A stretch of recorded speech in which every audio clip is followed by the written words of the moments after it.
If you saw the earlier video, I showed you how to paint the pumpkin. Now we're going to paint the stem. So let's start out by adding some highlights, and you can see I'm almost doing little triangles in the bottom. This is to give it the illusion of having that flared bottom where the stem meets the top of the pumpkin. I'm mixing a little brown and orange together to create a shadow to give it some more depth, and putting it on between where those little triangle kind of pieces meet together.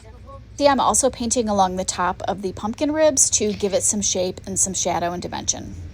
You can see where I'm adding the dark paint where it meets the top of the pumpkin to add a shadow. And then I'm going to add these little curly cues. Now to give it a big highlight, I'm adding some white, I'm blending that in, and I'm going to go over it a little bit to soften that highlight, adding a little dark shadow underneath the stem, which is going to give some depth, and at the top and anywhere that I want a shadow to make it appear deeper. Don't forget to go into the crevices of where the top of those ribs of the pumpkin are, and in the back where it's going to be a little darker. I'm just going to go back and touch up a little bit of this pumpkin here to add some more shadows and shading, and if I need to, I can even go back to the top of the stem and add just a few more highlights to make it really just be a little bit brighter and stand out a little bit more. Go back and touch up your pumpkin if you need to. You can see I'm just adding some more shadows and depth here. If you missed the earlier video on how to paint the pumpkin itself, make sure you check it out. Now I'm going to go back and just finish up my base. Make sure you subscribe for more.